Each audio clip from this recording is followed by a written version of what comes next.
Hello, আসসালামু আলাইকুম। কেমন আছেন সবাই? আশা করি সবাই ভালো আছেন। আমি আপনাদের আইএলটিএস ইনস্ট্রাক্টর মোহাম্মদ হুসাইনুল ইসলাম আবির। নিশ্চয়ই আপনারা রিডিং নিয়ে অনেক প্যারা খাচ্ছেন। তো প্যারা খাওয়ার কোনো কিছু নাই। আমরা দেখব যে আপনি কিভাবে ইফেক্টিভ ওয়েতে অ্যান্ড যে স্ট্র্যাটেজিক্যালি রিডিংটা সলভ করতে পারেন। সো রিডিংয়ে কী ধরনের আপনার অসুবিধা হয় এবং কিভাবে আপনি সেই অসুবিধাগুলোকে দূর করতে পারেন। তো চলেন আমরা যে স্ক্রিনের পর্দায় চলে যাই। তো প্রথমে দেখেন এইখানে লেখা আছে যে reading strategies for solving question. So কী ধরনের কোয়েশ্চেন থাকে আমরা অলরেডি অনেকগুলো ক্লাস করেছি and we all know that. So কী ধরনের কোয়েশ্চেন থাকে আবার আমি আপনাদেরকে একটু রিমাইন্ডার দিয়ে দিচ্ছি যে true false not given, summary, you have the diagram, তারপর লিস্ট অফ হেডিং ম্যাচিং, তারপর which paragraph contains the following information, matching sentence ending, এই ধরনের কোয়েশ্চেন। ওকে, সো আমরা যদি এখানে পিছনে চলে যাই যে প্রথমেই দেখেন সেন্টেন্স কমপ্লিশনের ক্ষেত্রে আমাদের যেই ধরনের জিনিসগুলো থাকে যে গ্যাপ ফিলিং থাকে। তো গ্যাপ ফিলিংয়ে আপনার কী করতে হয়, two types of gap filling আসে। একটা যে আপনার with clues and another one is without clues.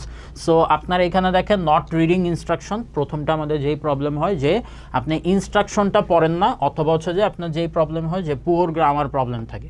Okay, so এই দুইটা প্রবলেম যে আমাদের হয় যে পুওর স্পেলিং, যে আপনার হয়তো স্পেলিংটা আপনি ঠিকভাবে পারেন না বা যে বুঝতে পারেন না, বা লিখতে গেলেও যে ঠিক মতো লিখতে পারেন না, মানে ওই যে কি প্যাটে আছে কিন্তু মুখে আসে না। সো কিছু ইফেক্টিভ স্ট্র্যাটেজিস যেমন আপনার অ্যাডভাইস যদি বলেন আমরা দিতে পারি যে প্রথমে যে আপনার কী করতে হবে, রিড ইনস্ট্রাকশন কেয়ারফুলি। যে আপনার ইনস্ট্রাকশন কেয়ারফুলি পড়তে হবে, এটা কি 1 ওয়ার্ড এসেছে, 2 ওয়ার্ড এসেছে নাকি 3 ওয়ার্ড এসেছে। তারপরে আপনাকে প্রেডিক্ট করতে হবে। অ্যান্সারটা আপনি প্রেডিক্ট করবেন যে থিঙ্ক অফ সিনোনিমস, এটা সিনোনিম নিয়ে আপনাকে যে প্রেডিক্ট করতে হবে যে কী ধরনের অ্যান্সারগুলো এখানে বসতে পারে।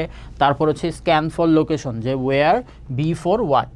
ওকে, যে কোনখানে কোনটার আগে কোনটা কি বসবে। তারপর রিড সেকশন কেয়ারফুলি আপনার সেকশনগুলো পড়তে হবে অ্যান্ড ডিসাইড দি অ্যান্সার। পরে যেটা হবে যে নট রিডিং ইনস্ট্রাকশন, যেমন পুওর গ্রামার, আপনার পুওর গ্রামার যে থাকতে পারে, সেই ধরনের ক্ষেত্রে আপনি কি করবেন, রিড ইনস্ট্রাকশন কেয়ারফুলি। কোন ধরনের কোয়েশ্চেনের ক্ষেত্রে, সামারির ক্ষেত্রে, সামারি কমপ্লিশনের ক্ষেত্রে then you have the read summary text. আপনাকে সামারি তো অবশ্যই পড়তে হবে, প্রেডিক্ট করতে হবে যে নাউন হবে, অ্যাডজেক্টিভ হবে নাকি ভার্ব হবে। তারপর স্ক্যান লোকেশন করতে হবে, যেটা তো obvious, you have to do it. Then তারপর যে কী করতে হবে, check if the answer make sense. যেমন আপনি যে একটা অ্যান্সার দিলেন, এরপরে আপনাকে রিডিংটা পড়ে যে মিনিংটা বুঝতে হবে যে এইটার সাথে আসলেই আপনার মেক সেন্স হচ্ছে কিনা। তারপরে ডিসাইড অ্যান্সার, আপনার স্পেলিংগুলা কেয়ারফুলি যে দেখতে হবে যে আসলেই এটা হয়েছে কিনা। দেন মাল্টিপল চয়েসে আমাদের মাথা ঘুরায় সবসময় এমসিকিউ। আমরা লিসনিং এমসিকিউ খারাপ, রিডিং এমসিকিউ খারাপ। আপনাকে এমসিকিউর ক্ষেত্রে যে কী করতে হবে, যে ডিফারেন্সেস ইন ডিফারেন্ট অপশন, যে আপনার অপশনগুলোর ক্ষেত্রে আপনার ডিফারেন্সেস বুঝতে হবে। তারপরে সেই ক্ষেত্রে কী করতে হবে, you have to cross out, eliminate the questions. যেমন রিড কোয়েশ্চেন কেয়ারফুলি ফার্স্ট, প্রথমে আপনাকে কোয়েশ্চেন পড়তে হবে। যেমন skim text to understand meaning, আপনার স্কিম করতে হবে মিনিং আন্ডারস্ট্যান্ড করার জন্য। And think about differences in option, আপনার অপশন নিয়ে ডিফারেন্সেস বের করতে হবে। অ্যান্ড লাস্টলি যে কী করবেন, যে ডিসাইড অ্যান্সার স্পেলিং, আপনার অ্যান্সার স্পেলিংটা ডিসাইড করতে হবে। ওকে, তাহলে এই ধরনের কোয়েশ্চেনের ক্ষেত্রে সবসময় মনে রাখবেন, মাল্টিপল চয়েস কোয়েশ্চেনের ক্ষেত্রে যে আপনাকে কী করতে হবে, আপনি আগে কোয়েশ্চেন পড়বেন। এই ধরনের কোয়েশ্চেনের একটা সুবিধা যে আপনাকে বলে দেওয়া থাকবে যে কোন প্যারাগ্রাফে কোয়েশ্চেনটা আছে, আপনি সেই প্যারাগ্রাফে চলে যাবেন, তারপর পড়বেন, তারপরে যেই অপশনগুলো রিলেটেড নাই, ইররিলেভেন্ট, সেইগুলো আপনি ক্রস আউট করবেন। এখানে এটাকে বলে এলিমিনেশন টেকনিক। ওকে, তারপরে যদি শর্ট অ্যান্সার কোয়েশ্চেন, মানে আপনাকে বাংলায় এক কথায় প্রকাশের মতো না, যে একটা কোয়েশ্চেন দেওয়া থাকে then you have to write 1 word, 2 word or 3 word. এইটার ক্ষেত্রে আপনি ইনস্ট্রাকশন পড়ে নেবেন।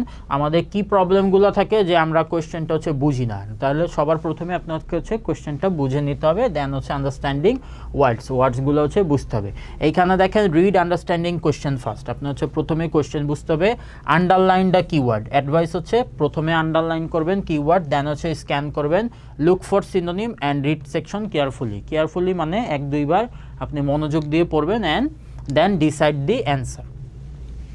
ওকে, অ্যান্ড লেবেলিং এ ডায়াগ্রাম, মানে একটা ম্যাপের মতো থাকে, বা যে ওয়ান কাইন্ড অফ একটা ধরেন যে কোনো একটা জিনিস, সেইটা পার্টস আপনাকে লেবেলিং করতে হবে। তো এখানে কি করতে হবে, in ability to cope up with the unfamiliar not reading instruction. তাহলে যে আপনি কোপ with the unfamiliar not reading instruction, এই ধরনের ক্ষেত্রে যে আপনাকে কী করতে হবে, যে প্রথমে আপনি একই যে হচ্ছে আপনি প্রথমে লুক অ্যাট দ্য ডায়াগ্রাম, তারপর বোঝার চেষ্টা করবেন যে ডায়াগ্রামের কোন জিনিসটা আসলে কি হতে পারে। যেমন হাইলাইট দ্য কিওয়ার্ডগুলো আপনি হাইলাইট করেন, একটা অ্যান্সার প্রেডিক্ট করেন অ্যান্ড স্ক্যান করেন টু ফাইন্ড দ্য লোকেশন। তো স্ক্যান করার পর ওইখানে যে ওয়ার্ডটা আছে সেইটা এনে আপনি বসা দেন, তারপরে রিড ইন ডিটেল করেন। ওকে, দেন আমাদের আছে ট্রু ফলস নট গিভেন। এই ধরনের কোশ্চেনের ক্ষেত্রে আমরা নট গিভেনটা আসলে বুঝি না। নট গিভেনের ক্ষেত্রে সবসময় মনে রাখবেন যেই ধরনের ইনফরমেশনগুলো আমাদের দেওয়া নেই সেই ক্ষেত্রে হচ্ছে যে আমাদের নট গিভেন হয়। যেমন কোয়েরি হচ্ছে কি failure to understand what whole and sentence means focus on keyword, আপনার হচ্ছে কিওয়ার্ডের উপরে ফোকাস করতে হবে। অ্যান্ড লাস্টলি হচ্ছে যে আপনাদের এইখানে কি নট আন্ডারস্ট্যান্ডিং নট গিভেন, দেখেন কী করতে হবে, রিড হোল স্টেটমেন্ট। আপনি প্রথমে হোল স্টেটমেন্ট পড়েন, তারপর থিঙ্ক অফ সিনোনিম করেন, তারপরে match statement with the correct part of the question করেন, তারপর হচ্ছে যে read statement again and again. সবসময় মনে রাখবেন yes no not given and হচ্ছে যে ট্রু ফলস নট গিভেন একই। ইয়েস নো নট গিভেন হচ্ছে যে মোর লাইক আপনার সাইন্টিফিক প্যাসেজে আসে, and true false not given হচ্ছে যে আপনার কি আসে যে হিস্টোরিক্যাল প্যাসেজে, এই ধরনের প্যাসেজের ক্ষেত্রে আসে। So you have to be very careful about it. And আপনি হচ্ছে যে ইয়েসের জায়গায় যদি ট্রু লেখেন তাহলেও হবে না, ট্রুয়ের জায়গায় যদি ইয়েস লেখেন তাহলেও হবে না, সেটা হচ্ছে যে কাটা যাবে। So you have to be careful about it. So understanding not গিভেনে মনে রাখবেন যে নট গিভেনটার থিমটাই হচ্ছে যে ওই ধরনের কোনো ইনফরমেশন দেওয়া নেই। ওকে, ফলসের ক্ষেত্রে কন্ট্রাডিক্টরি ইনফরমেশন দেওয়া থাকে, অ্যান্ড ট্রুয়ের ক্ষেত্রে ম্যাচিং ইনফরমেশন দেওয়া থাকে। তো এই ছিল হচ্ছে যে আপনাদের কিভাবে আপনারা রিডিং সলভ করবেন, রিডিং কোয়েশ্চেনের হচ্ছে যে কোয়েরি। সো আশা করি আপনারা আমাদের মেইন ক্লাসে জয়েন করলে সব ধরনের হ্যান্ডস অন এক্সাম্পল সহ হাতে ধরে আপনাদেরকে সব কিছু শিখিয়ে দেওয়া হবে। সো টিল দেন সবাই ভালো থাকবেন। আসসালামু আলাইকুম, আল্লাহ হাফেজ।